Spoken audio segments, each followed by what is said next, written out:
حسبي ربي جل الله ما في قلبي غير الله نور محمد صلى الله لا إله إلا الله.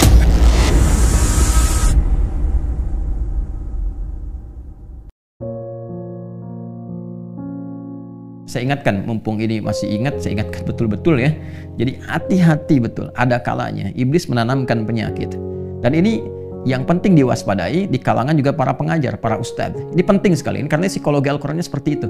Ya, akan ditemukan keadaan-keadaan karena ketidakmampuan atau karena kebelum mampuan mendapatkan informasi sehingga terbatas pemahaman dan didapati orang lain mampu menyampaikan itu, maka iblis akan menanamkan, ini potensinya, sifat-sifat keangkuhan, ya kan? Yang dengan keangkuhan itu dia mengemas sedapat mungkin supaya orang lain tidak mendapati ilmu dari orang-orang yang dimaksudkan atau orang yang Allah titipkan pengetahuan kepadanya, supaya terfokus kepadanya saja. Ini bahaya, ya. Dan ini tidak lain dari keangkuhan yang ditanamkan oleh iblis laknatullah alaihi. Ini mesti hati-hati, ya.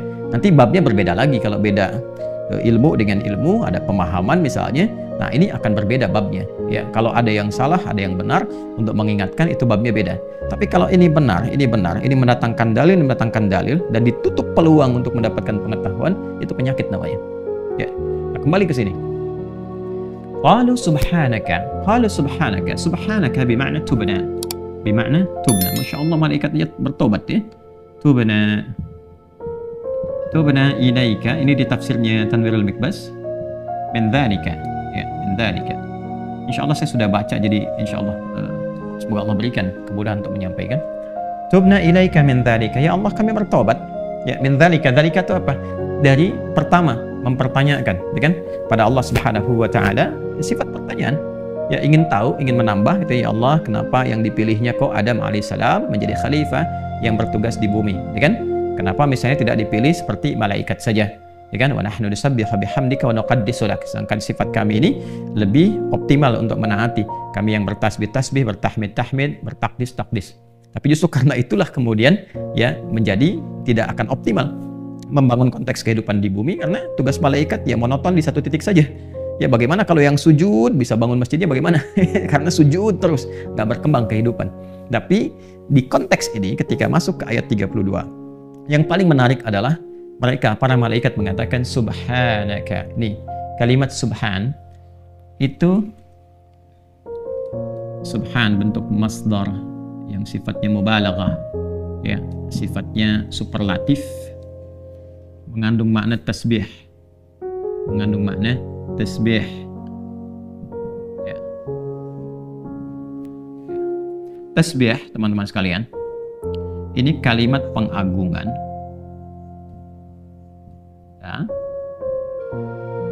dan penyucian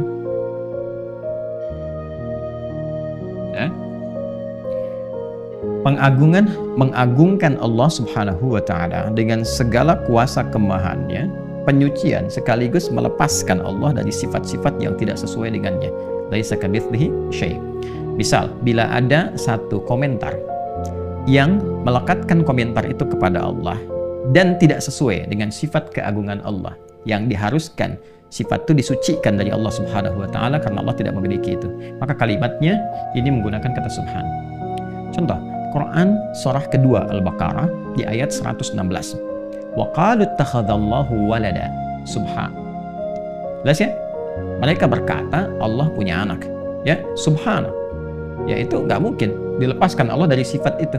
Karena sifat-sifat memiliki keturunan, sifat berpasangan, dilahirkan atau melahirkan itu sifat makhluk.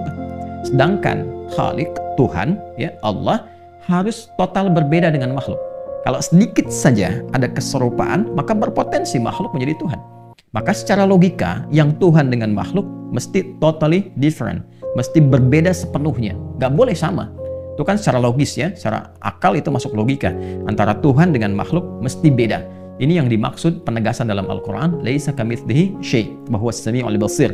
Gak boleh ada yang serupa dengan Tuhan. Sifat Tuhan mutlak harus berbeda dengan makhluk. Jadi kalau makhluknya melahirkan, Tuhan gak boleh melahirkan.